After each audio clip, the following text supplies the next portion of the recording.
Hello everyone, welcome to Crystal IQ knowledge. इस video में हम पढ़ेंगे class 11th Indian constitution at work का चैप्टर 5 लेजिस्लेचर, जिसका पार्ट 3 पढ़ रहे हैं हम अभी। तो इससे पहले वाले दो पार्ट जो है इसलिए प्लेलिस्ट में सेव है, आप उसको देख सकते हो। उसमें आधे से ज्यादा चैप्टर कवर करा दिया है। पार्लियामेंट के बारे में हमने पढ़ा था, है ना। पार्लियामेंट की जरूरत क्यों है, पार्लियामेंट की नीड, उसके फंक्शंस क्या क्या है। दो हाउसेस जो पार्लियामेंट में होते हैं, लोकसभा और राज्यसभा, उनके बारे में पढ़ा हमने। उनकी पावर्स को कंपेयर भी किया था, है ना, कि लोकसभा और राज्यसभा की पावर से रिलेटेड चीजें पढ़ी थी। और जो मनी बिल से रिलेटेड चीजें आपको बताई थी, है ना। मनी बिल की पावर जो लोकसभा के पास में होती है, स्पेशल पावर राज्यसभा की, ये भी देखा था। पार्लियामेंट किस तरीके से लॉ बनाती है, बिल को जो है बिल एक्ट कैसे बनता है ना। पूरा कानून जो बनने की जो प्रोसेस होती है वो हमने देखा। बिल जो कौन कौन से टाइप के बिल होते हैं ये भी हमने पढ़ा था। अभी हमें देखना था यहाँ से, और ये इम्पोर्टेंट आर्टिकल कि बिल जो है, मनी बिल सिर्फ इंट्रोड्यूस कहाँ पर हो सकता है, लोकसभा में इंट्रोड्यूस हो सकता है। ये जो है काउंसिल ऑफ स्टेट या फिर राज्यसभा में नहीं हो सकता इंट्रोड्यूस, है ना। तो मनी से रिलेटेड पावर जो है लोकसभा के पास में होती है। तो पार्लियामेंट्री कंट्रोल एग्जीक्यूटिव कैसे, मतलब पार्लियामेंट जो है एग्जीक्यूटिव को कंट्रोल किस तरीके से करती है ना। अब ये देखेंगे हम। पार्लियामेंट में सारे के सारे एमपी आते हैं, और जो एमपी मेजोरिटी के होते हैं, जो भी मेजोरिटी पार्टी के होते हैं या फिर कोalition पार्टी के होते हैं, वो क्या बन जाते हैं, वो एग्जीक्यूटिव बन जाते हैं, क्योंकि वो गवर्नमेंट का फॉर्मेशन कर लेते हैं, है ना। तो गवर्नमेंट फॉर्म कर लेते हैं, तो डिफिकल्ट नहीं होता। एग्जीक्यूटिव जो है एक्सरसाइज करती है unlimited power and arbitrary power with the support of majority party. जब मेजोरिटी रूल होता है ना, मतलब कि एक पार्टी का बहुत सारे जो उनको वोट्स मिल गए हैं, ठीक है, उनके बहुत सारे एमपी पार्लियामेंट में है, लोकसभा में, तो वो अपनी पावर्स को अनलिमिटेड तरीके से यूज करते हैं, और उनके पास में आर्बिट्ररी अपनी मनमाने ढंग से वो कामकाज करते हैं पार्लियामेंट में। इससे ना पार्लियामेंट की इंपॉर्टेंस भी डिक्लाइन होती है। जैसे कि ना कांग्रेस का जो है वन पार्टी रूल चला आ रहा था, 1947 में हमको आजादी मिली, फिर जनरल इलेक्शन 1951 में हुए, है ना।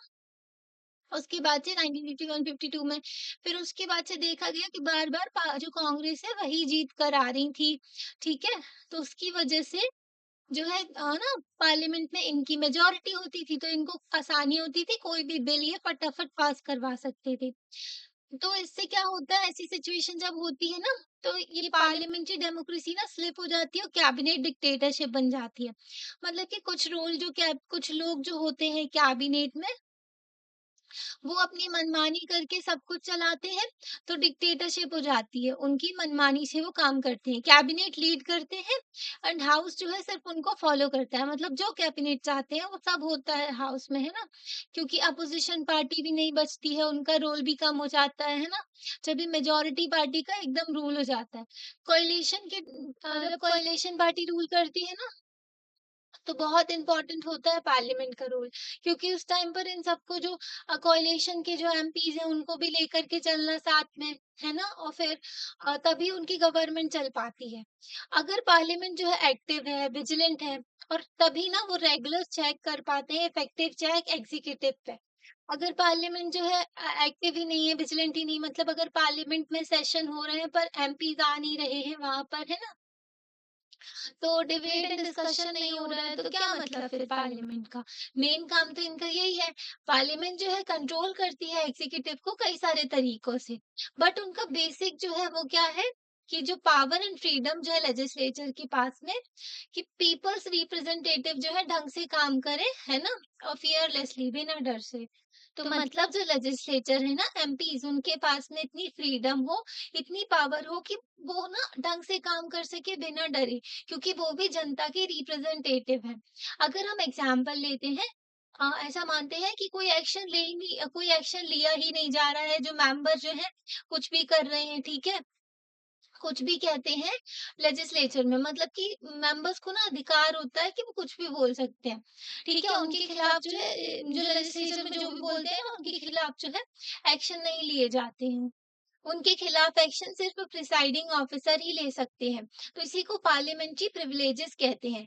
अगर किसी पर्सन ने बाहर जो है, अगर जैसे पार्लियामेंट को छोड़ के अगर कोई बाहर जो है कोई पॉलिटिकल पार्टी का मेंबर है, वो दूसरी पॉलिटिकल पार्टी के मेंबर को या दूसरे पर्सन को कुछ भी बोलता है, तो फिर उनकी इमेज जो है वो खराब होती है, तो डिफेमेशन का वो केस लगा देते हैं, है ना, कि उनकी जो इमेज खराब की है, पब्लिक इमेज, ठीक है। पर अगर ये सब जो उल्टा सीधा ये लोग बकते हैं लेजिस्लेचर में, पार्लियामेंट के अंदर, तो इनके ये सब काउंट हो जाता है पार्लियामेंट्री प्रिविलेजेस में।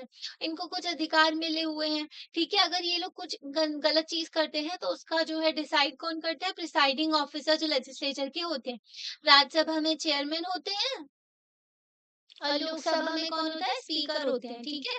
तो यहाँ पर ना फाइनल पावर जो डिसाइड करने की ब्रीच ऑफ प्रिविलेजेस की, इन्होंने अपने अधिकारों का जो हनन किया है, ठीक है, मतलब कि मिसयूज किया है, तभी ना एक्शन कौन लेता है? Presiding officer. प्रिसाइडिंग ऑफिसर उस एमपी को सस्पेंड भी कर, डिस्क्वालीफाई भी कर सकते हैं, ठीक है, उनके खिलाफ एक्शन भी ले सकते हैं। मेन पर्पस होता है ऐसे प्रिविलेजेस का कि जो मेंबर्स है लेजिस्लेचर के, मेन पर्पस क्या है, पीछे क्या है, क्यों इतना प्रिविलेजेस दिया है?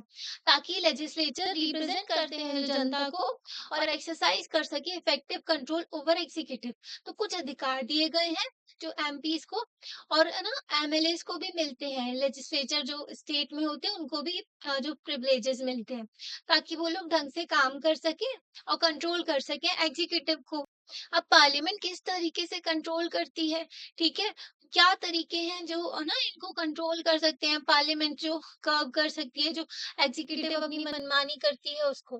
तो इंस्ट्रूमेंट देखते हैं हम पार्लियामेंट्री कंट्रोल के। लेजिस्लेचर जो होते हैं पार्लियामेंट्री सिस्टम में, वो इंश्योर करते हैं कि एग्जीक्यूटिव अकाउंटेबिलिटी रखे वेरियस स्टेजेस पे, ठीक है। मतलब कि एग्जीक्यूटिव जो भी गवर्नमेंट काम कर रही है ना, वो अकाउंटेबल रहे, ठीक है, जो भी काम कर रहे हैं उसके प्रति। मतलब इनके एक्शन ऐसे नहीं होने चाहिए जो जनता को तकलीफ दे, जनता के खिलाफ हो। इनके एक्शन जनता के वेलफेयर के लिए होने चाहिए। जैसे कि पॉलिसी मेकिंग होता है, implementation of law and policy and during the post implementation stage. तो इम्प्लीमेंटेशन के बाद भी और इम्प्लीमेंटेशन के पहले भी लॉ के, ठीक है, लागू होने से पहले भी कानून के और उसके बाद भी।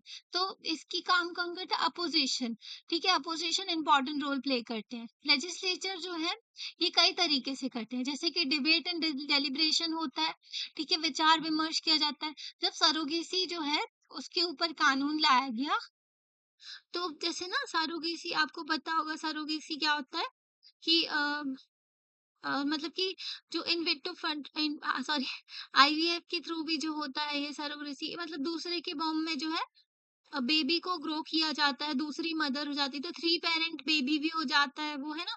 तो इसका ना मिसयूज किया जा रहा था, तो इसके ऊपर कानून लाया गया। तो डिबेट एंड डेलिब्रेशन डिस्कशन किया गया, सब लोग अपना अपना पॉइंट रख रहे थे, क्या इसमें ट्रांसजेंडर जो कपल होते हैं उनको भी अलाउ करना चाहिए कि नहीं। ऐसा भी हो सकता है कि मनी के लिए ये जो है एक प्रोफेशन ही बन जाए, है ना, लोग इस पे जो पैसे के लिए ऐसी चीजें करने लगे, ठीक है। और जो फिर क्या होता है, ये बेसिकली सरोगेसी उनके लिए है जो पेरेंट्स के बेबी नहीं हो पाते हैं, है ना। पर इसका मिसयूज करने लगे जो सेलिब्रिटीज वगैरह, है ना, वो लोग इसको, उनका जो फिगर वगैरह खराब ना हो इसलिए फिर इसका यूज होने लगा। तो हर चीज, हर पहलू को देखा जाता है। तो डिबेट एंड डिस्कशन होता है पार्लियामेंट में, हर एक लॉ पे होता है। फार्म एक्ट आए थे, उस पे भी डिबेट एंड डिस्कशन होता है। मनी बिल, बजट हो गया, उस पे भी। फिर होता है अप्रूवल और रिफ्यूजल ऑफ लॉ। तो अप्रूव करना है लॉ को कि रिफ्यूज करना है, ठीक है, तो इस पे भी ये भी होता है कंट्रोल करने का। फाइनेंशियल कंट्रोल, अगर पैसे चाहिए होते हैं किसी मिनिस्ट्री को, तो वो जो है गवर्नमेंट अप्लाई करती है डिमांड फॉर ग्रांट्स के लिए, ठीक है, वो मिनिस्ट्री की तरफ से। ओके, तो फाइनेंशियल कंट्रोल भी होता है बजट के थ्रू भी। नो कॉन्फिडेंस मोशन को भी अभी हम समझेंगे, ठीक है। तो डेलिब्रेशन एंड डिस्कशन फर्स्ट होता है, तो इसके थ्रू एग्जीक्यूटिव के ऊपर कंट्रोल बनाया जाता है। तो जब लॉ मेकिंग होती है, जब कानून बनाया जाता है, तो लेजिस्लेचर जो है उनके पास में अपॉर्चुनिटी होती है कि विचार विमर्श किया जाए हर एक पॉलिसी जो भी है एग्जीक्यूटिव की, उसके ऊपर। और ना पॉलिसीज़ जिस तरीके से इम्प्लीमेंट की जाएँगी, लागू की जाएँगी देश में, उसके ऊपर भी। अपार्ट फ्रॉम डेलिब्रेटिंग द बिल्स, तो जो भी बिल लाए गए हैं जो कानून बनने के लिए, उस पे तो डिबेट एंड डिस्कशन होता ही है। ये कंट्रोल करते हैं जो जनरल डिस्कशन होता है ना हाउस में, उसमें भी बातचीत होती है। जैसे कि क्वेश्चन आवर होता है, ये तो रोज़ ही होता है। इसमें ना जो मिनिस्टर्स जो पर्टिकुलर मिनिस्ट्री के होते हैं, उनसे क्वेश्चन्स पूछे जाते हैं। हर दिन होता है ये। सेशन ऑफ द पार्लियामेंट, जो पार्लियामेंट के सेशंस होते हैं ना, उसमें क्वेश्चन आवर रोज़ होता है। संसद टीवी में आप देख भी सकते हो, होता है ये, ठीक है? और मिनिस्टर्स जो है यहाँ पर रिस्पॉन्ड करते हैं, जो भी उनसे क्वेश्चन्स पूछे जाते हैं मेंबर्स के द्वारा। 0 आवर होता है जहाँ पर मेंबर्स जो है फ्री होते हैं कि वो रेज़ कर सके कोई भी इम्पोर्टेंट मैटर जो कि उनको लगता है कि मतलब जो पब्लिक इम्पोर्टेंस का मैटर है कोई भी, तो उससे रिलेटेड क्वेश्चंस पूछ सकते हैं। मिनिस्टर्स जो 0 आवर पे क्वेश्चन पूछे जाते हैं ना, उसमें मिनिस्टर्स बाउंड नहीं होते रिप्लाई करने के लिए, पर क्वेश्चन आवर में उनको रिप्लाई करना पड़ता है, ठीक है? हाफ एन आवर डिस्कशन होता है, यहाँ पर पब्लिक इम्पोर्टेंस से रिलेटेड मैटर का पूछा जाता है। मतलब हाफ एन आवर का डिस्कशन ये आप देख रहे हो कि पब्लिक इम्पोर्टेंस से रिलेटेड, पब्लिक ही तो सब कुछ है, आपको जनता से रिलेटेड ही सारे मैटर उठाने हैं, इसलिए इतना सारा टाइम दिया गया है चीज़ों ताकि बात कर सकें। एडजर्नमेंट मोशन लाया जाता है ताकि जो भी काम-काज हो रहा है उसको रोक करके थोड़ा टाइम जो है फिर क्या किया जाता है, एडजर्न कर दिया जाता है, वो काम-काज को रोक दिया जाता है और फिर उसके बाद में डिस्कशन किया जाता है जो भी इम्पोर्टेंट चीज़ होती है। तो ये इंस्ट्रूमेंट है जिसके थ्रू कंट्रोल किया जाता है, ठीक है? तो क्वेश्चन आवर जो होता है बहुत ही इफ़ेक्टिव मेथड होता है जिसके थ्रू ना नज़र रखते हैं एग्ज़ीक्यूटिव के ऊपर, एग्ज़ीक्यूटिव को अकाउंटेबल ठहराते हैं। एडमिनिस्ट्रेटिव एजेंसीज़ होती है ना गवर्नमेंट की, उनको भी अकाउंटेबल ठहराते हैं। तो मेंबर ऑफ पार्लियामेंट जो है, वो बहुत इंटरेस्ट दिखाते हैं क्वेश्चन आवर में। एमपीज़ जो है ना सब प्रेज़ेंट होते हैं, उनको मज़ा आता है ना गवर्नमेंट के ऊपर ताने कसने में, ठीक है? गवर्नमेंट को बताने में कि तुम्हारी ये कमियाँ हैं, है ना? जो अपोज़िशन भी अपना रोल प्ले करते हैं, अच्छा खासा वो इंटरेस्ट दिखाते हैं क्वेश्चन आवर में। तो मैक्सिमम अटेंडेंस रहती है इस टाइम पर जो एमपीज़ की। तो मोस्ट ऑफ द क्वेश्चंस जो उनसे पूछे जाते हैं, तो उनसे इन्फॉर्मेशन निकलवाई जाती है गवर्नमेंट से, जो भी पब्लिक से रिलेटेड इश्यूज़ हैं, जैसे कि इन्फ्लेशन हो रहा है, बहुत ज़्यादा पैसे जो सॉरी प्राइस राइज़ होते जा रहे हैं, महँगाई होती जा रही है, ठीक है? खाने का प्राइस बढ़ता जा रहा है, अवेलेबिलिटी ऑफ फूड ग्रेन्स है कि नहीं, ठीक है? मतलब जो अनाज है उसका अवेलेबिलिटी है कि नहीं, वो है कि नहीं, जो ना पीडीएस पब्लिक डिस्ट्रीब्यूशन सिस्टम के थ्रू गरीबों को जो है अनाज बाँटा जाता है, ठीक है? जो अत्याचार होता है वीकर सेक्शन जो सोसाइटी के होते हैं उनके ऊपर, तो उनसे रिलेटेड भी बातचीत होती है। कोई दंगे हो गए हैं, ठीक है? जैसे मणिपुर में बहुत ही ज़्यादा सिचुएशन खराब हो गई थी, तो मणिपुर को जो है वहाँ का इंसिडेंट जो उठा रहे थे अपोज़िशन वाले कि गवर्नमेंट उसके बारे में बात नहीं करे। ब्लैक मार्केटिंग की जाती है, सामान को होर्ड कर दिया जाता है, जैसे ना अनियन के प्राइस बहुत ज़्यादा बढ़ गए थे। अनियन को ना सब लोगों ने गोदामों में भर के रख लिया था और फिर प्राइस बढ़ने का इंतज़ार कर रहे थे। वो लोग ना जो यूएई वगैरह मिडल ईस्ट यहाँ पर ना बेच देते हैं ले जा कर के, क्योंकि वहाँ पर उनको डबल से ट्रिपल पैसे मिलते हैं। तो गवर्नमेंट ने फिर एक्शन लिया था, बैन कर दिया था एक्सपोर्ट में, मतलब कि अनियन का एक्सपोर्ट अब बंद कर दिया था। तब ना उन्होंने बैन लगा दिया, कोई भी एक्सपोर्ट नहीं कर पाएगा, पहले अपने देश की पूर्ति करो, तभी जाकर के फिर प्राइस डाउन हुए थे, ठीक है? मार्केट में अनियन आया था। तो इससे ना मेंबर्स जो है उनको अपॉर्च्युनिटी मिलती है कि वो क्रिटिसाइज़ कर सके गवर्नमेंट को, गवर्नमेंट के एक्शंस को जो भी गवर्नमेंट कर रही है। तो ज़रूरी होता है कि स्ट्रॉन्ग अपोज़िशन हो, ठीक है? स्ट्रॉन्ग अपोज़िशन हो और वो जो है एक्शन ले और वो जो है गवर्नमेंट के बारे में बताए, है ना? अपन को अच्छी-अच्छी चीज़ें तो गवर्नमेंट सब दिखाती है पर अपनी खामियाँ नहीं गिनवाती है। तो हम एक रिस्पॉन्सिबल जो विजिलेंट हमको सिटीज़न बनना है और हमें नज़र रखनी है दोनों चीज़ों पे, गवर्नमेंट क्या अच्छा काम कर रही है और क्या खराब काम कर रही है, ठीक है? तो रिप्रेज़ेंट करते हैं अपनी कॉन्स्टिट्यूएंसीज़ की प्रॉब्लम को। अब हमारे यहाँ लोकसभा की कितनी सीट्स हैं? 543, ठीक है? तो इतनी सीट्स के इतने एमपीज़ हैं, है ना? तो ये क्या 543 कॉन्स्टिट्यूएंसीज़ को रिप्रेज़ेंट कर रहे हैं। हर एक कॉन्स्टिट्यूएंसी से एक पर्सन निकल के आता है जो कि एमपी बना हुआ है, ठीक है? जो यहाँ पर बैठा हुआ है, जो लोकसभा में, है ना? ये अपनी कॉन्स्टिट्यूएंसी की लो जो प्रॉब्लम को दर्शाते हैं, जैसे कि उत्तराखंड में बाढ़ आ गई, ठीक है? तो उत्तराखंड की जो कॉन्स्टिट्यूएंसी जो है सबसे ज़्यादा अफ़ेक्ट होगी, वहाँ के एमपी बोलेंगे यहाँ पर। वयनाड में अभी लैंडस्लाइड हो गई थी, बहुत ही ज़्यादा लोगों की फिर डेथ हो गई थी केरला में। तो यहाँ पर ना, यहाँ के जो एमपीज़ थे, यहाँ पर इन्होंने फिर बोला है ना लोकसभा में कि गवर्नमेंट को इसमें एक्शन लेना चाहिए, गवर्नमेंट को सपोर्ट प्रोवाइड करना चाहिए, ठीक है? अपनी प्रॉब्लम्स बताते हैं वो अपनी कॉन्स्टिट्यूएंसीज़ के। तो डिस्कशन होता है क्वेश्चन आवर में इतना ज़्यादा गर्म हो जाता है माहौल वहाँ का कि ना इतना कॉमन नहीं बचता कि मेंबर्स जो है ना अपनी तेज़-तेज़ चिल्लाने लगते हैं बहुत ज़्यादा, आपने देखा ही होगा। अगर आपने कभी प्रीसीडिंग देखी है पार्लियामेंट की तो, वहाँ पर ना इतना इतना ज़्यादा लड़ने-भिड़ने लगते हैं कि वो बाहर ही चले जाते हैं हॉल से और प्रोटेस्ट करने लगते हैं, ठीक है? ताकि अपने पॉइंट को सामने रख सकें, है ना? अगर उनको बोलने नहीं दिया जाता तो इससे क्या होता है, लॉस होता है लेजिस्लेटिव टाइम का, क्योंकि जो पार्लियामेंट में सेशन का टाइम था, डिबेट एंड डिस्कशन का टाइम था, उस टाइम को इन्होंने बर्बाद कर दिया इन सब चीज़ों में। इसके साथ ही हमें एक और चीज़ याद रखनी चाहिए कि इलेक्शन के थ्रू पॉलिटिकल टेक्निक्स है ये, ठीक है? जिसके थ्रू वो कंसेशन लेते हैं गवर्नमेंट से, क्योंकि गवर्नमेंट भी उनकी बात नहीं सुनेगी वरना। तो कभी-कभी इनको जो है जैसे कि कभी-कभी ना गवर्नमेंट जनता की सुनती ही नहीं है, फिर गवर्नमेंट के जो कान में जो जूँ तक नहीं रेंगती है ना? तो गवर्नमेंट को लाइन पे लाने के लिए बहुत सारे लोग प्रोटेस्ट करते हैं फिर, ठीक है? धरने पे बैठ जाते हैं कि गवर्नमेंट हमारी सुन ही नहीं रही। फार्म्स एक्ट के लिए इतने सारे फार्मर्स ने प्रोटेस्ट किया तब जाके गवर्नमेंट ने जो है वो बिल वापस लिए, ठीक है? एक्ट वापस लिए, है ना? तो ये चीज़ें हो जाती है तो कभी-कभी ये इफेक्टिव भी होता है ना? तो एग्जीक्यूटिव को अकाउंटेबल ठहराते हैं। अब सेकंड देखते हैं हम approval and ratification of law. तो पार्लियामेंट्री कंट्रोल जो है एक्सरसाइज किया जाता है पावर ऑफ रेटिफिकेशन के थ्रू। दोनों हाउस से अप्रूव होगा तभी तो कानून बनेगा। बिल जो है लॉ तभी बन पाता है तभी कानून बन पाता है जब अप्रूवल होता है पार्लियामेंट का, ठीक है? तो गवर्नमेंट जो है उसके पास में सपोर्ट होना चाहिए डिसिप्लिन्ड मेजॉरिटी का, है ना? तो ना उनको डिफ़िकल्टी नहीं होगी लेजिस्लेचर से पास करने में। पर अप्रूवल जो है can not be taken from granted, तो हम इसको ऐसे ही नहीं ले सकते। ठीक है, अप्रूवल इम्पोर्टेंट होता है पर उसका जो है बिल के पीछे जो मतलब डिबेट एंड डिस्कशन सारी चीज़ें होनी चाहिए। जो ना तो इससे क्या होता है कि इंटेंस बार्गेनिंग भी होती है, नेगोशिएशन होता है।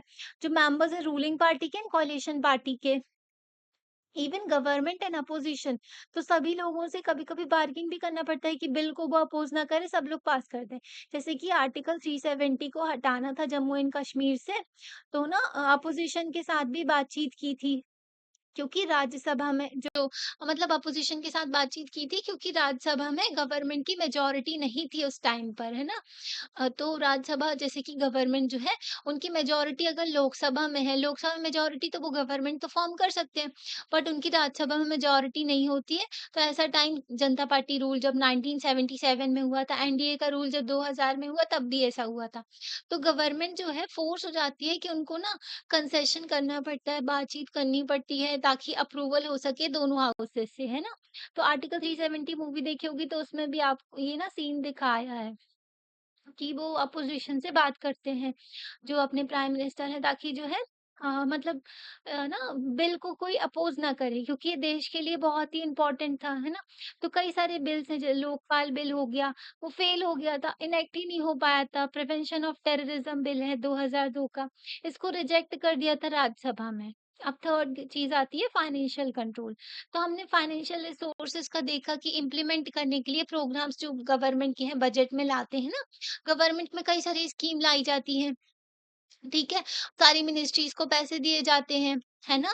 तो गवर्नमेंट जो ये रिसोर्सेज़ हैं, ये कहाँ से आएँगे? ये कंसोलिडेटेड फंड ऑफ इंडिया होता है हमारा, जिसमें सारा का सारा मनी जाता है, ठीक है? तो उससे पैसे निकाले जाते हैं। तो प्रिपरेशन एंड प्रेज़ेंटेशन होता है बजट का, अप्रूवल लेना होता है लेजिस्लेचर से, जो कि कॉन्स्टिट्यूशनल ऑब्लिगेशन है। मतलब कि जो प्रिपेयर करना बजट को प्रेज़ेंट करना, ये कौन संविधान ने ऑब्लिगेशन दिया। अगर पर्टिकुलर मिनिस्टर की डेथ हो जाती है ना, तो भी बजट नहीं रुकेगा, बजट आता ही है, ठीक है?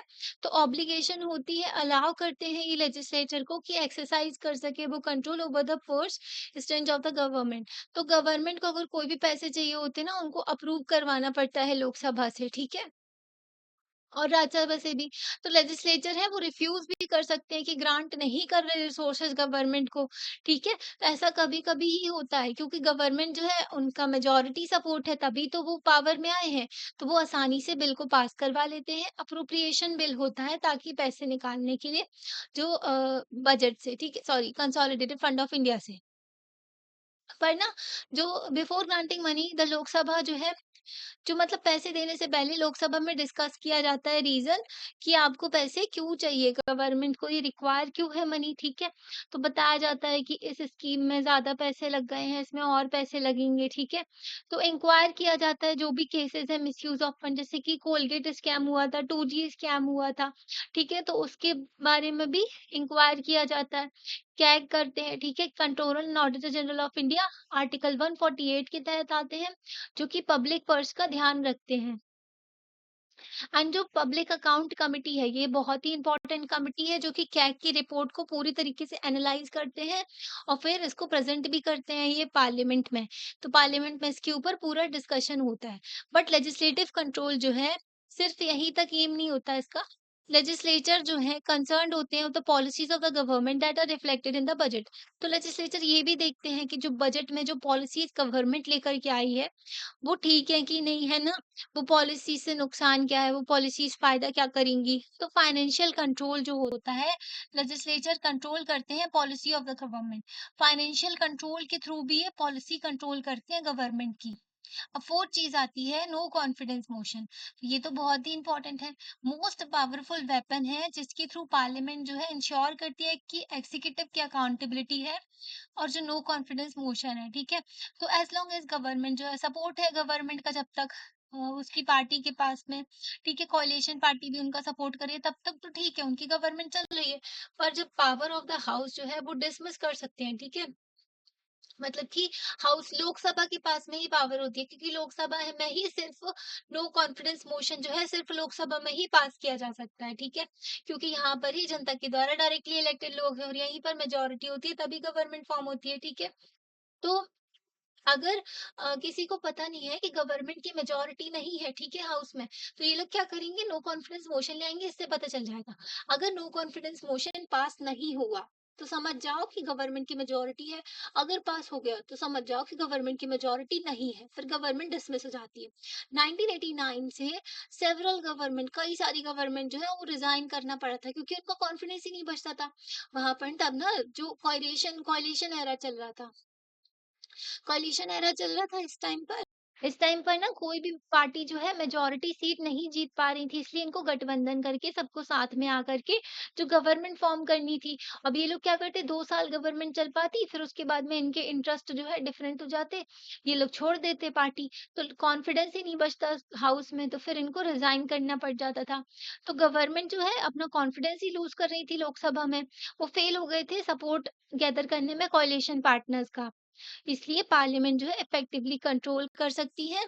अभी हमने 4 टूल देखे किस तरीके से पार्लियामेंट जो है कंट्रोल करते हैं एग्जीक्यूटिव, और इंश्योर करते हैं कि एक रिस्पॉन्सिबल गवर्नमेंट हो, गवर्नमेंट अपने एक्शन के लिए रिस्पॉन्सिबल हो। अगर आप पढ़ाई नहीं करते हो तो आप अच्छा एग्जाम में परफॉर्म नहीं कर सकते हैं ना। आपके एक्शन ही डिफाइन करेंगे आपका रिजल्ट। तो गवर्नमेंट ढंग से काम करे, ठीक है, फिर वो उस एक्शन के लिए रिस्पॉन्सिबल रहे, ठीक है। गवर्नमेंट अगर कोई पॉलिसी लाती है, जनता को वो पॉलिसी से नुकसान होता है, तो गवर्नमेंट उसके लिए रिस्पॉन्सिबल है, ठीक है? तो ये इम्पोर्टेंट है कि इसलिए ना इम्पोर्टेंट है कि एडिक्वेट टाइम लिया जाए अच्छा खासा, है ना? मेंबर्स इंटरेस्टेड हो डिस्कशन में और वो पार्टिसिपेट करें इफेक्टिवली, अपनी विलिंगनेस, अपनी इच्छा से पार्टिसिपेट करें, कॉम्प्रोमाइज़ भी करें। ठीक है? गवर्नमेंट के साथ में और अपोज़िशन के साथ में। तो ये बहुत ही इम्पोर्टेंट चीज़ होती है पार्लियामेंट में। लास्ट 2 डिकेड्स में देखने को मिला है, मतलब 20 सालों में देखने को मिला है कि बहुत ही कम हो गए हैं लोकसभा के जो सेशन हैं और स्टेट लेजिस्लेटिव असेंबलीज़ के, और जो टाइम स्पेंड है ना डिबेट में, वो भी कम होता जा रहा है। क्योंकि जो है, क्या हो रहा है इसमें, मेजॉरिटी पार्टी का रूल हो रहा है, वो फटाफट बिल को पास करवा देते हैं। ठीक है? हाउसेस जो हैं पार्लियामेंट के, उसमें क्या हो रहा है, एब्सेंस ऑफ कोरम। मैं मिनिमम ना 10% पीपल तो चाहिए, ठीक है? लोकसभा में अगर प्रोसीडिंग स्टार्ट करनी है, ठीक है? पर अगर लोग आ ही नहीं रहे हैं एमपीज़, तो फिर कैसे होगा, है ना? बॉयकॉट कर देते हैं अपोज़िशन जो है, ठीक है? सेशन को।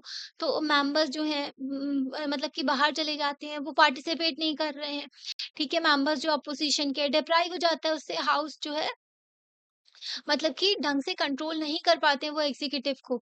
अगर ऐसी चीज़ें देखने को मिलती हैं, तो ज़रूरी होता है कि एमपीज़ भी अपनी रिस्पॉन्सिबिलिटी समझें, है ना? डिबेट एंड डिस्कशन करें प्रॉपर हर एक बिल पे। ओके, तो ये सारी चीज़ें इम्पोर्टेंट होती हैं। अभी हम देखेंगे what do the committees of parliament do. अब कमिटीज के बारे में देखेंगे, बहुत सारी कमिटीज होती हैं जो कि पार्लियामेंट के साथ में काम करती हैं। तो बहुत ही इम्पोर्टेंट फीचर जो लेजिस्लेटिव प्रोसेस का है, ये क्या है कि appointment of the committees. Committees का अपॉइंटमेंट करते हैं, कमिटीज में मेंबर्स होते हैं जो कि लेजिस्लेटिव पर्पस के लिए होती है। इसमें जो है वो एनालाइज करते हैं, कोई भी अगर बिल लाया जाता है उसको ड्राफ्ट भी प्रिपेयर करने में हेल्प करते हैं। ये कमिटी ना सिर्फ लॉ मेकिंग का काम नहीं करती है, और भी चीज होती है जैसे कि डे टू डे बिजनेस से रिलेटेड। एथिक्स कमिटी होती है। प्रिविलेज कमिटी का देखें तो अगर मेंबर्स जो हैं प्रिविलेज का ब्रीच करते हैं, एथिक्स कमिटी अगर एथिकल कंडक्ट वो नहीं करते हैं, है ना? जैसे कि अभी महुआ मोइत्रा के ऊपर केस चला था कि वो करप्शन किया उन्होंने, कि पैसे लेकर के क्वेश्चंस पूछे थे, एमपी है वो, उनके ऊपर ना एथिक्स कमिटी ने उनके ऊपर एक्शन लिए थे, ठीक है? तो पार्लियामेंट जो है मीट करती है कुछ सेशन में ही, मतलब कि कुछ महीने ही ये लोग मिलते हैं, है ना? और काम-काज करते हैं। बहुत ही कम टाइम होता है इनका, पर लॉ मेकिंग प्रोसेस तो बहुत ज़्यादा, इसमें डीप एनालिसिस स्टडी की ज़रूरत होती है। जो लॉ मेकिंग है, कोई कानून आप बना रहे हो, जैसे कि अभी आईपीसी को चेंज करके क्या लाया गया? भारतीय न्याय संहिता लाया गया, है ना? तो ये जो है 1860 कॉलोनियल एरा का लॉ था, अंग्रेज़ों ने बनाया था। अब इसको हम चेंज कर लाए, तो इसमें कई सारे सेक्शंस वगैरह ऐड किए गए, बहुत सारी चीज़ें चेंज की गई। तो इसमें बहुत ज़्यादा डीप एनालिसिस लगेगा, क्योंकि पूरे अपने देश में कानून इम्प्लीमेंट होगा ये, है ना?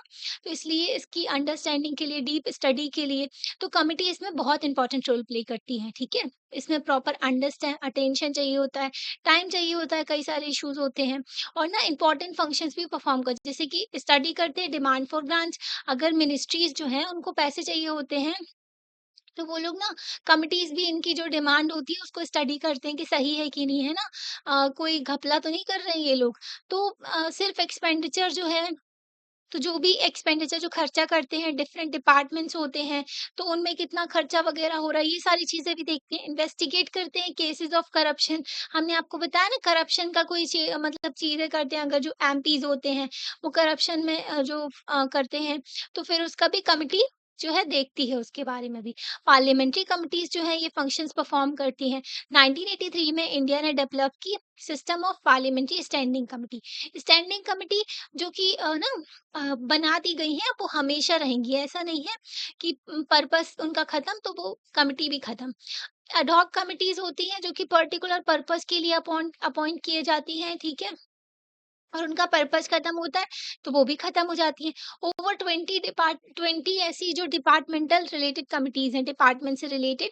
स्टैंडिंग कमिटीज़ जो हैं, जो वर्क है डिपार्टमेंट्स का, बहुत सारे डिपार्टमेंट होते हैं, जैसे कि पब्लिक ग्रीवियंस का डिपार्टमेंट हो जाता है, पर्सनल एंड ट्रेनिंग का डिपार्टमेंट हो जाता है। कई सारे डिपार्टमेंट्स होते हैं, एक मिनिस्ट्री के अंदर कई सारे डिपार्टमेंट्स होते हैं, ठीक है? तो वो बजट को भी देखते हैं, एक्सपेंडिचर जो खर्चा वगैरह हुआ वो भी देखते हैं, जो भी उनके पास में बिल आता है उससे रिलेटेड भी ये सारी चीज़ें देखते हैं कमिटीज़, ओके? स्टैंडिंग कमिटी को छोड़ कर के और भी कमिटीज़ होती हैं, जैसे कि जॉइंट पार्लियामेंट्री कमिटी। ये जो है इनकी भी बहुत इंपॉर्टेंस है, क्योंकि इसमें अपोज़िशन का भी पार्टिसिपेशन होता है, अपोज़िशन जो पार्टी होती है, ठीक है? तो जॉइंट पार्लियामेंट्री कमिटी जो होती है ना, एक पर्पज़ के लिए सेटअप की जाती है, और वो पर्पज़ खत्म तो कमिटी खत्म, ठीक है? तो जॉइंट कमिटी जो होती है डिस्कस करते हैं बिल को, और जो पर्पज़ है उनका इन्वेस्टिगेट करते हैं, जो भी फाइनेंशियल इरेगुलरिटीज़ है, ठीक है? मतलब फाइनेंस से रिलेटेड जो भी घपला किया है, पैसे से रिलेटेड। मेंबर्स जो होते हैं इन कमिटी के, दोनों हाउसेस से ही सिलेक्ट किए जाते हैं, ठीक है? लोकसभा और राज्यसभा दोनों से सिलेक्ट किए जाते हैं। तो कमिटी ने क्या किया है, बर्डन कम कर दिया है पार्लियामेंट का। पार्लियामेंट में ना आप देखो काम तो बहुत सारा है। अब आपको लगता है ये जो नेता लोग हैं इतना काम करेंगे, हाँ? ये लोग तो बिज़ी होते हैं जनता को लुभाने में, एक-दूसरे को उल्टा-सीधा बकने में, है ना? तो मेन काम तो कमिटीज़ करती हैं। इन कमिटीज़ में जो इम्पोर्टेंट रोल प्ले करते हैं ऑफिसर्स होते हैं, जो कि एडमिनिस्ट्रेटिव ऑफिसर्स, ठीक है? मैनी इंपॉर्टेंट बिल्स, कई सारे इंपॉर्टेंट बिल होते हैं जो कमिटी को दिए जाते हैं स्टडी करने के लिए, ठीक है?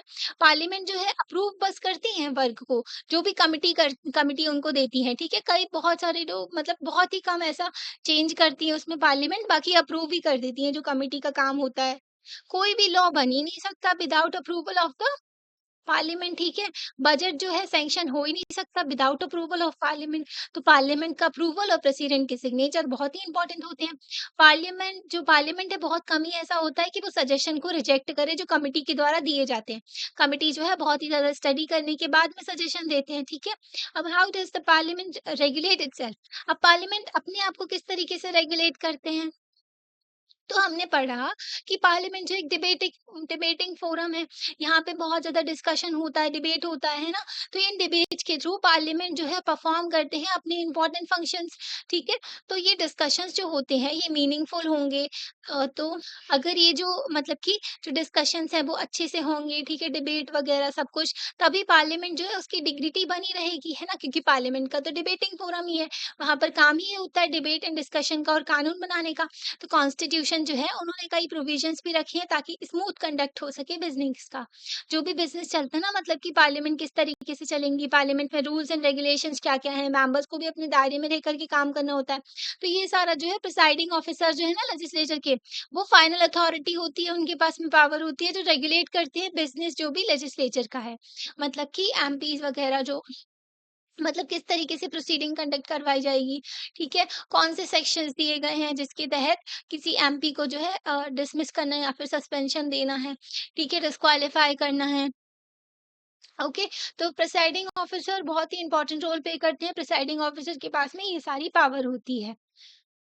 अब ना एक और तरीका होता है जिसके थ्रू प्रिसाइडिंग ऑफिसर जो है बिहेवियर कंडक्ट करते हैं मेंबर्स का। एंटी डिफेक्शन लॉ, ये जो है 1985 में 52nd कॉन्स्टिट्यूशन अमेंडमेंट किया गया था जिससे 10th शेड्यूल ऐड किया गया था हमारे संविधान में, ठीक है? तो एंटी डिफेक्शन लॉ लाया गया। आया राम गया राम भी कहते हैं। क्या होता है कि कई सारे एमपी जो है एमएलएज हैं, इनकी खरीद फिरौदी हो खरीदा जाता है, इनको पता है? जैसे कि एक पर्टिकुलर पार्टी की टिकट से एक बंदा जीत के आया, ठीक है? अब वो बन गया एमपी, ओके? फिर इसको ना दूसरी पार्टी खरीद लेती है ज़्यादा पैसे दे कर के और ये बिक जाता है। तो ये चीज़ें ना यही कहलाता है डिफेक्शन। हाँ, तो ज़्यादातर मेंबर्स ऑफ लेजिस्लेचर है ना, ये इलेक्ट होते हैं किसी पार्टी की टिकट पे और ना क्या करते हैं फिर, और फिर ये लोग डिसाइड करते हैं कि पार्टी छोड़ देते हैं आफ्टर गेटिंग इलेक्टेड। मतलब कि उस पार्टी की टिकट से आप जीत कर आए हो, उस पार्टी के नाम पे आपको वोट मिले हैं और जैसे ही इलेक्शन हुआ और आप जीत गए, आपने उस पार्टी को छोड़ दिया, ठीक है? तो ऐसा होता था बहुत सालों तक, ऐसा आया राम गया राम भी बोला गया था। हरियाणा में एक एमएलए थे, उन्होंने कई बार अपनी पार्टी बदली, ठीक है? एक ही दिन में। फिर लगा कि यार ऐसे कानून की ज़रूरत है क्योंकि ये लोग तो खरीद ही चल रही है इनकी, ठीक है? कि एमपी, एमएलएज़ तो बिक जाते हैं। तो कई सालों तक इंडिपेंडेंस के बाद में ये जो इश्यू है सॉल्व ही नहीं हो पाया।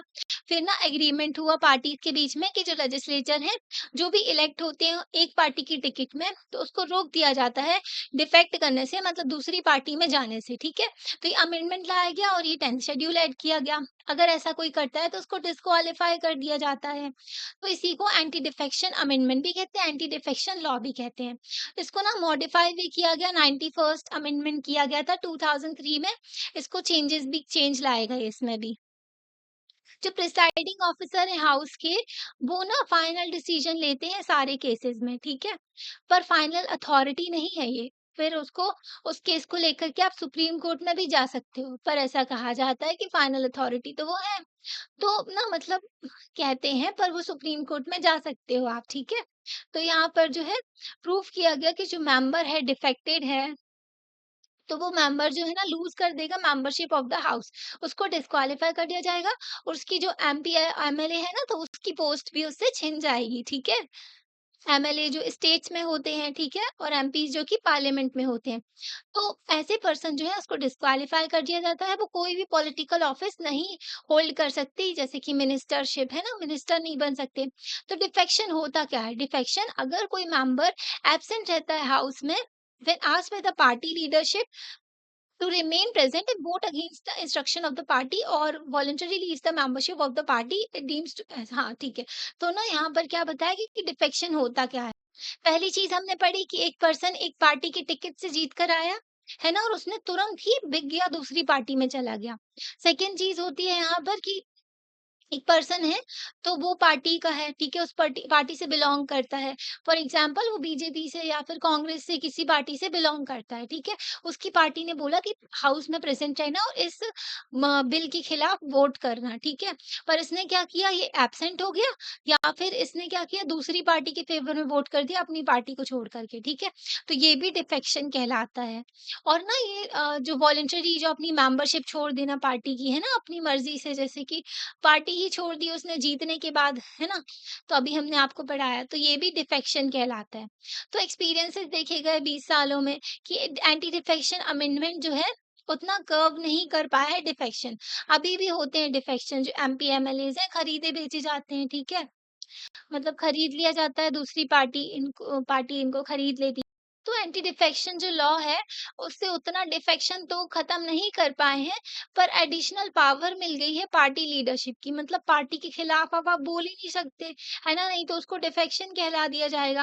और प्रिसाइडिंग ऑफिसर जो लेजिस्लेचर के हैं ना, तो वो जो है अपनी पार्टी को फेवर करते हैं। अब स्पीकर जो है ना, वो भी एक पर्टिकुलर पार्टी से बिलोंग करता है। स्पीकर जो होता है मेजॉरिटी पार्टी का होता है, जो भी गवर्नमेंट फॉर्म कर रही है उन पार्टी का जो होता है स्पीकर होता है। और जो डिप्टी स्पीकर होते हैं, जब स्पीकर एब्सेंट होते हैं या फिर जो है स्पीकर जो है उनकी डेथ हो जाती है या फिर जो है वो डिस्क्वालिफिकेशन हो जाता है उनका, तब जो है या फिर ये अपनी जो पोस्ट छोड़ देते हैं, तो डिप्टी स्पीकर आता है। डिप्टी स्पीकर 1967 से अपोजिशन पार्टी का होता है। तो इस पोस्ट को फिल ही नहीं करते हैं ये लोग, पता है? तो जो स्पीकर होते हैं वो गवर्नमेंट की पार्टी से बिलोंग करते हैं, ठीक है? जो पार्टी पावर में है, मतलब जिन्होंने गवर्नमेंट फॉर्म की उसी पार्टी से, तो ये अपनी पार्टी को फेवर भी करते हैं, ठीक है? तो ये भी चीज़ें देखने को मिलती है। अब हम कंक्लूजन में देखेंगे। आपने जो टेलीकास्ट देखा होगा प्रोसीडिंग है पार्लियामेंट की, है ना? यूट्यूब में आप देख सकते हो। अब तो जो आपने सुप्रीम कोर्ट की भी प्रोसीडिंग आती है ना? यूट्यूब में, तो वो भी देख सकते हो आप। तो आपने देखा होगा कि पार्लियामेंट जो है rainbow of colourful dresses and symbolises the different regions of the country. तो मतलब रेनबो की तरह आप देखो, कलरफुल ड्रेसेस हैं, तो हमारे जो कंट्री की डाइवर्सिटी को भी शो करते हैं उसमें, है ना? तो मेंबर्स जो है डिफरेंट लैंग्वेजेस भी बोलते हैं। प्रोसीडिंग के दौरान वो इंग्लिश में भी बात कर सकते हैं, वो हिंदी में भी बात कर सकते हैं, उनके पास में ट्रांसलेटर भी होता है, ठीक है? जो आजकल तो टेक्नोलॉजी यूज़ होने लगी है ना, तो वो अपनी लैंग्वेज में भी बात कर सकते हैं। वो डिफरेंट कास्ट से, रिलीजन से और डिफरेंट सेक्ट से बिलॉन्ग करते हैं, ठीक है? और जो है बहुत ही मतलब गंदे तरीके से फाइट भी करते हैं ना, प्रोटेस्ट भी करते हैं, एक-दूसरे को उल्टा-सीधा ये बकते हैं। बहुत ही ज़्यादा हरकतें भी करते हैं ये लोग वहाँ बैठ के, ठीक है, पार्लियामेंट में। तो कई टाइम ना ये जो इम्प्रेशन है ये क्रिएट करता है that they are wasting the time and money of the nation. आपने देखा भी होगा, एक नहीं एड वायरल हुई थी कि मेंबर ऑफ पार्लियामेंट की तरह बिहेव करना है, स्टूडेंट्स को बोला गया, तो वो एक-दूसरे को मारने लगे, ठीक है, कुर्सियाँ फेंकने लगे। तो मतलब ऐसा सीन हो चुका है। तो इससे क्या देखने को मिलता है? इससे पढ़ी-लिखी जनता सोचती है, इससे बेटर तो मतलब स्कूल है। बच्चों की तरह वो लोग हल्ला करते हैं क्लासरूम में, है ना? तो इससे क्या वेस्ट हो रहा है टाइम एंड मनी नेशन का। तो हमें लगता है अपने डिसीजन पे लोग क्वेश्चन मार्क उठाते हैं कि इन जैसे लोगों को हमने चुन के भेजा है, ठीक है? तो what we have seen in this chapter, हमने इस चैप्टर में पढ़ा कि जो पार्लियामेंटेरियंस हैं वो बहुत इफेक्टिवली कंट्रोल कर सकते हैं एग्जीक्यूटिव को, गवर्नमेंट को इफेक्टिवली कंट्रोल कर सकते हैं। ये जो है एक्सप्रेस कर सकते हैं अपने इंटरेस्ट जो हैं डिफरेंट सेक्शंस ऑफ सोसाइटी के, है ना? क्योंकि ये डिफरेंट सेक्शंस को रिप्रेजेंट कर रहे हैं पार्लियामेंट में। तो अगर हम देखें ना कंपोजिशन और कंपोजिशन, तो लेजिस्लेचर जो है ना बहुत ही ज़्यादा रिप्रेजेंटेटिव है all organs of the government में। तो लेजिस्लेचर में हर एक ऑर्गन जो मतलब अगर गवर्नमेंट की देखें डिफरेंट ऑर्गन्स में, तो जो ये पार्लियामेंट है या फिर स्टेट लेजिस्लेचर है, ये ज़्यादा रिप्रेजेंटेटिव है। यहाँ पर हर एक सेक्शन ऑफ सोसाइटी की रिप्रेजेंटेशन है। हाँ, कम है पर है, ठीक है? मतलब कि वुमेन्स जो है अभी सिर्फ़ पार्लियामेंट में सिर्फ़ 50% पॉपुलेशन है वुमेन्स की, पर पार्लियामेंट में देखो इनका 14%। आज़ादी के इतने साल हो गए, ठीक है? 76-77 इयर्स हो गए, पर अभी तक जो है एक भी हमें women chief justice of India नहीं मिली, ठीक है? Female chief justice of India, सारे के सारे मेल ही बनते हैं। आप डिफरेंट बॉडीज़ देख लो बड़ी-बड़ी जो भी हैं, ठीक है? हेल्थ म मतलब कोई भी डिपार्टमेंट देख लो, तो सबसे ऊपर वाली पोजीशन पे वुमेन जा ही नहीं पाती है, ठीक है? तो देखने को मिलता है अंडर रिप्रेजेंटेशन भी है इनकी और पैट्रियार्कल एटीट्यूड भी है सोसाइटी का, तो उनको रिस्ट्रिक्ट भी करते हैं। पर जो लेजिस्लेचर में है रिप्रेजेंटेटिव है ये, ठीक है। तो प्रेजेंस देखने को मिलती है, मेंबर्स की डिफरेंट सोशल बैकग्राउंड से बिलोंग करते हैं वो लेजिस्लेचर में, और ज्यादा रिप्रेजेंटेटिव बनाते हैं, और वो क्या होते हैं, रिस्पॉन्सिबल होते हैं पीपल्स की एक्सपेक्टेशन के लिए। जनता ने उनको चुन के भेजा है, तो वो जनता के लिए रिस्पॉन्सिबल भी है। तो पार्लियामेंट्री डेमोक्रेसी, जो हमारे यहाँ पार्लियामेंट्री डेमोक्रेसी है, ठीक है, प्रेसिडेंशियल डेमोक्रेसी भी होती है, जो कि यूएसए में है, ठीक है, और कई सारी कंट्रीज में है, ये भी हम पढ़ा चुके हैं आपको एग्जीक्यूटिव चैप्टर में, है ना। तो लेजिस्लेचर जो है, बहुत ही इंपॉर्टेंट रिप्रेजेंटेटिंग जो बॉडी होती है, जो जनता के द्वारा चुनी जाती है, तो जनता की जो विश होती है ना, उसके थ्रू ही चुनी जाते हैं वो लोग। तो ऑक्यूपाई करते हैं बहुत ही जो high position of power and responsibility. तो इनकी क्या है, बहुत ही ज्यादा इनकी पावर होती है, और ये हाई पोजीशन, और इनकी रिस्पॉन्सिबिलिटी भी बहुत होती है, ठीक है। तो हम देखते हैं democratic potential of the parliament. तो इसलिए हमने जो अभी पूरा चैप्टर पढ़ा, समझा, तो किस तरीके से पार्लियामेंट की डेमोक्रेटिक पोटेंशियल, ये सारी चीजें भी हमने जानी, है ना। तो अभी चैप्टर हो गया है खत्म, अभी मिलेंगे नेक्स्ट चैप्टर में। आपको वीडियो कैसा लगता है, आप लाइक करके बता सकते हो, और चैनल को सब्सक्राइब भी कर सकते हो, और अपने फ्रेंड्स के साथ में शेयर भी कर सकते हो। थैंक यू सो मच, और फीडबैक जरूर दीजिएगा, ठीक है। अगर आपको अच्छा लगता है, और कोई गलती की हो मैंने, तो आप बता भी सकते हो, है ना। तो थैंक यू।